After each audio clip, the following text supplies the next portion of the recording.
So it turns out Sony is a bunch of hypocrites, but we already knew that now, didn't we, Xbox fans? But before we begin, again, do not like this video. I am still wanted for stealing my neighbor's cats. They keep on knocking, and I won't let them in. In the same filing in Brazil that we've been talking about regarding Activision purchased by Microsoft, we have more information coming out from Sony acting like little biatch, and they're trying to keep games away from Xbox. Such hypocrites. This whole hearing is supposed to be airing out grievances so Sony can put out its propaganda on why Microsoft is being evil, gobbling up all these games and gonna leave PlayStation out here in the wind without Call of Duty.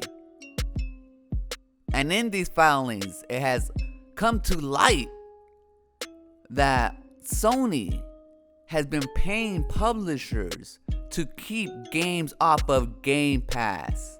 Not to make games exclusive to PlayStation, not to make them time exclusive, not to get content, but just paying them to keep them off of Game Pass. Now, what does that tell y'all?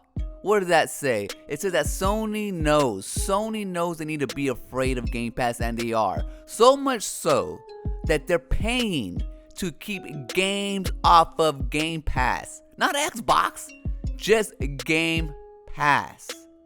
That just goes to show that Sony is a big hypocrite when it comes to Call of Duty, and it might be off of PlayStation, even though Xbox said that there'll be multi-platform still. Even with all that, they still try to keep games off of Game Pass.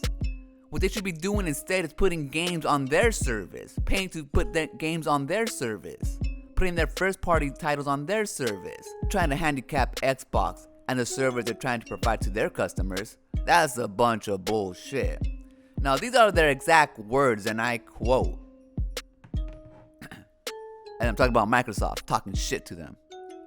Considering the exclusivity strategies have been at the core of Sony's strategy to strengthen its presence in the game industry, and that Sony is a leader in the distribution of digital games, Sony's concern with possible exclusivity of Activision content is incoherent, to say the least. It only reveals once again a fear about innovative business models that offer high quality content at a low cost to gamers, draining a leadership that has been forged from a device-centric and exclusivity-focused strategy over the years. Indeed, Microsoft's ability to continue expanding Game Pass has been obstructed by Sony's desire to inhibit such growth. Sony pays for blocking rights to prevent developers from adding content to Game Pass and other competing subscription services. So I have no, end quotes. So I have no sympathy for Sony. Let them eat cake. And matter of fact, when Microsoft actually gobbles up Activision, I hope they keep all their games exclusive, including Call of Duty, just to teach Sony a lesson. They need to stop being little bitches. It's either business or it's not. Either we're gonna share games or we're not. They need to keep talking out of their ass, plain and simple.